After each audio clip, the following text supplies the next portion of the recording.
Kehidupan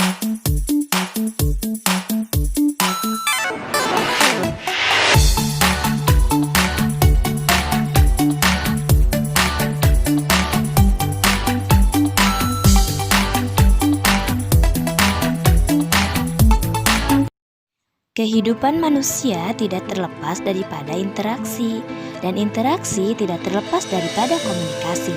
Komunikasi dan interaksi kait eratannya. Komunikasi adalah bagian dari interaksi sosial, sedangkan salah satu prasyarat terciptanya interaksi adalah komunikasi. Dengan kata lain, tak ada interaksi tanpa komunikasi, namun tidak berlaku sebaliknya.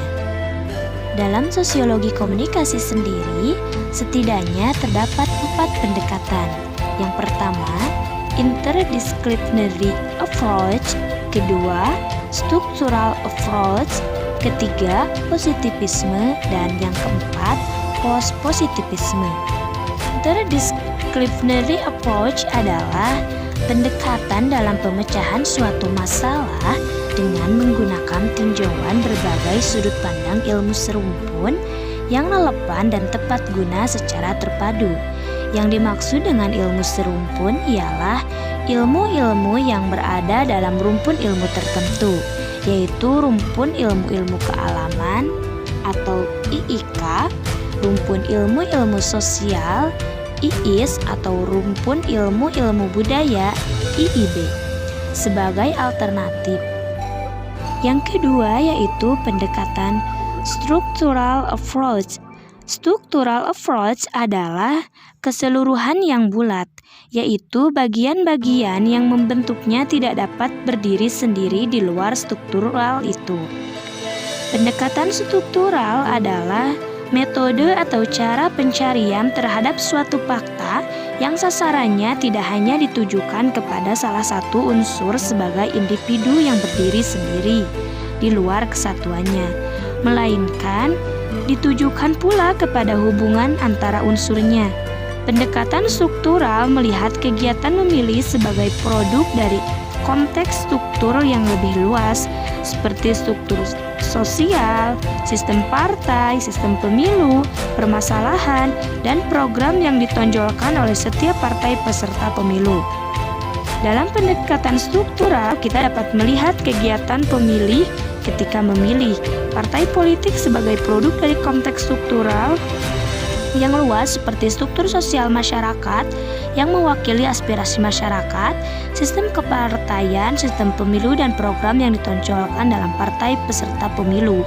Dalam hal lain, pendekatan struktural itu seperti suatu metode yang mencari faktanya tidak ditujukan untuk salah satu individu saja, tetapi ditujukan kepada sekitarnya juga.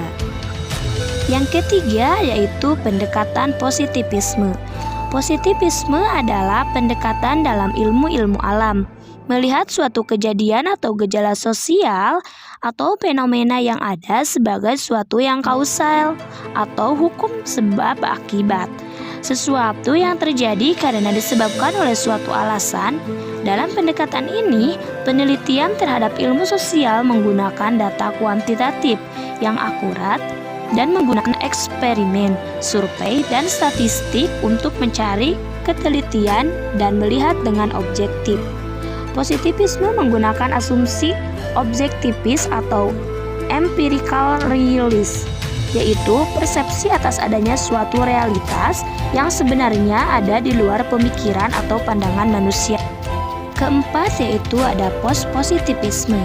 Post-positivisme adalah aliran yang ingin memperbaiki kelemahan pada positivisme. Post-positivisme sependapat dengan positivisme bahwa realitas itu memang nyata, ada sesuai hukum alam.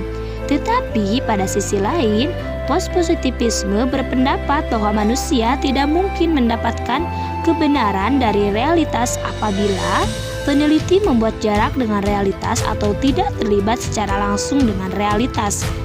Hubungan antara peneliti dengan realitas harus bersifat interaktif. Untuk itu perlu menggunakan prinsip triangulasi, yaitu penggunaan bermacam-macam metode, sumber data, dan lain-lain.